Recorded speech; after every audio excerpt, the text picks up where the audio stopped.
जिस पति की हृदय में इच्छा कर रही थी कि मुझे ऐसा पति मिले, तो आज उन्हीं के दर्शन हो गए और मन ही मन में विचार करने लगी कि हे माँ, हे शंभुप्रिया, हमें यही पति रूप में प्राप्त हो। बोले गोविंद भगवान की। प्रभु श्री राम को तरफ देखती रही, वो चंचला सखी कहने लगी, ऐसा करो बहना, बहुत देर हो गई, चलो अगर ज्यादा समय लगाओगी तो माँ बाप को चिंता होगी कि हमारी जवान बेटियां इतनी देर कहाँ लगा रही है, पहले तो जल्दी आते तो चले जाते थे, चलो जल्दी। सीता जी कह रहे बहना रुक जाओ, थोड़ी देर फिर चल लो, नहीं जल्दी चलो। और सखियां जिस समय कहने लगी तो माता सीता वहां से उठ करके जैसे ही गिरजा जी का पूजन करने के लिए चलते तो बड़ी पेट के साथ में बढ़ी। जब इतनी पेट के साथ में बड़ी, सखिया पीछे लगी, मैया सीता बहुत जल्दी से आगे के लिए बढ़ती चली जा रही है, तो और जो पीछे रह वो कहने गए, मैं नहीं आ रही हूँ। सीता मैया के चरण इसलिए जल्दी बढ़े क्योंकि जिनके लिए वे बचपन से पूजा करती आ रही थी, आज उन्हें वो फल प्राप्त हो गया, वो पुरुष के दर्शन हो गए। इसीलिए तो जैसे जल्दी से पहुंची है मंदिर की तरफ, सहेलियां बाद में पहुंच पाई, जाकर के गिरिजा जी के पास में बड़ी सुंदर माला बनाई है फूलों की। अब माला प्रतिदिन गिरिजा मैया को चढ़ाती थी। गिरिजा जी का मंदिर बना है, उसी मंदिर में जाकर के जब गिरिजा जी को पुष्पों की माला जिस समय चढ़ाई तो उस समय वो माला प्रेम विभोर मैया के गले तक नहीं पहुंच पाई। जब गले तक नहीं पहुंच पाई तो एकदम से मूर्ति मुस्कुराने लगी, सीते खसी माल रखी मुस्कान,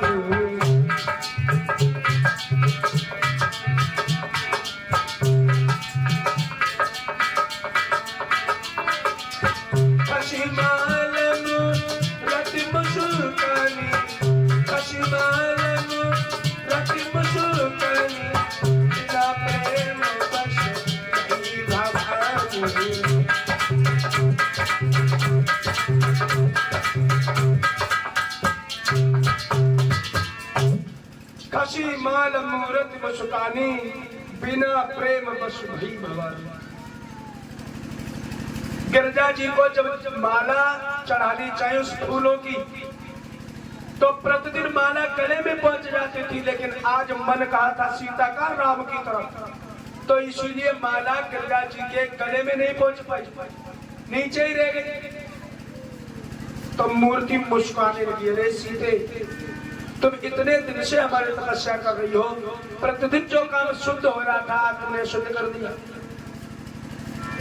प्रतिदिन माला पड़ रही थी, लेकिन जिस फल को तुम लाई थी आज वो तुम्हें फल मिल गया, वो पति प्राप्त हो गए, तो इसलिए तुम हमको भूल गई। जाओ हम तुम्हें ये वचन देते हैं,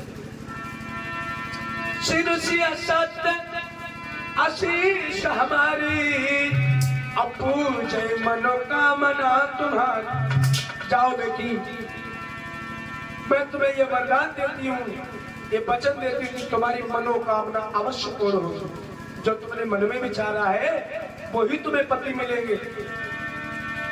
कि हे सीते कुछ संदेह नहीं,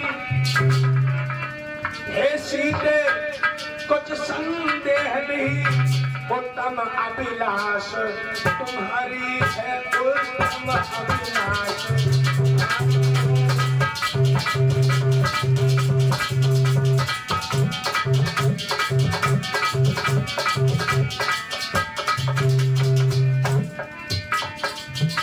हे सीते कुछ संदेह नहीं, उत्तम अभिलाष तुम्हारी है, नारद का वचन सत्य होगा, बस यही कामना हमारी है।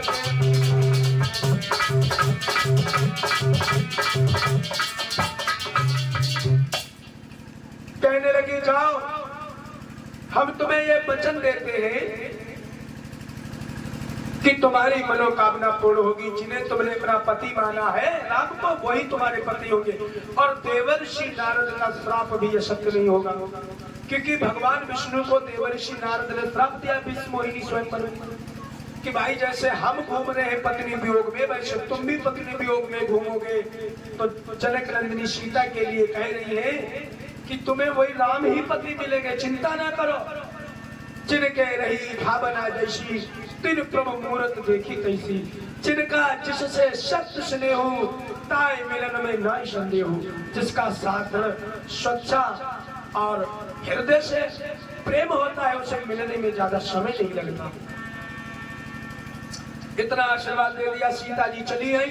और इधर मर्यादा पुरुषोत्तम श्री राम लक्ष्मण भैया आए हैं। पुष्पों का उन्होंने भी बड़ा सुंदर गजरा बनाया, हार बनाया, और हार बना करके गुरु जी को पहनाया। जब विश्वामित्र को गुरु जी को हार पहनाया है तो गुरु जी ने भी आशीर्वाद दे दिया, जाओ बेटा सुफल मनोरथ होई तुम्हारे,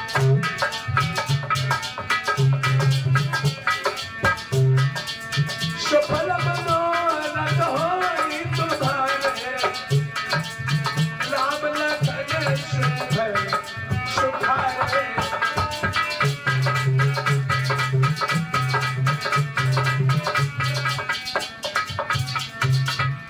विश्वामित्र ने वचन दे दिया कि जाओ, हम तुम्हें ये वचन देते हैं, आशीर्वाद देते हैं बेटा, सुफल मनोरथ होई तुम्हारे, राम लखन सुनि भय सुखारे।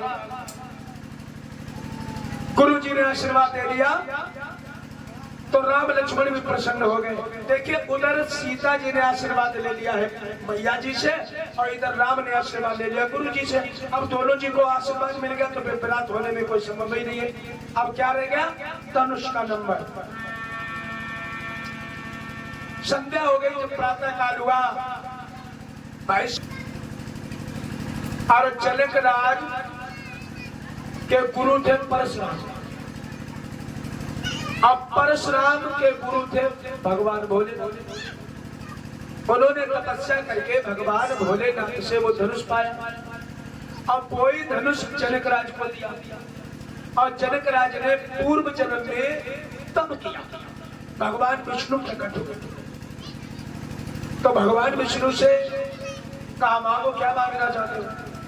तो जनक राज ने कहा कि प्रभु हम आपको दामाद रूप में प्राप्त करना चाहते हैं, पुत्र रूप में प्राप्त करना चाहते हैं। प्रभु ने कहा कि जाओ, अभी नहीं अगले जन्म में हम तुम्हें पुत्र रूप में अवश्य प्राप्त होंगे। इसलिए जनक राज को वो धनुष दिया परशुराम ने, और धनुष इतना भारी था जो भगवान भोलेनाथ ने देवताओं की रक्षा करने के लिए, दैत्यों के लिए उठाया था। वो धनुष था पिनाक धनुष। अब पिनाक बोलते हैं नाक के लिए। और ये जो धनुष बना था वो शिव दधीच की हड्डियों का बना हुआ धनुष था। एक महात्मा थे शिव दधीच, जिन्होंने अपने पूर्ण शरीर को गौओं को चटा दिया, तपस्या करते रहे। सारा खून मांस सब कुछ गौए चाट के, सिर्फ हड्डी हड्डी बची, उनके प्राण हड्डी में बसे थे। इसलिए उन्हीं के हड्डियों से 3 अस्त्र बने।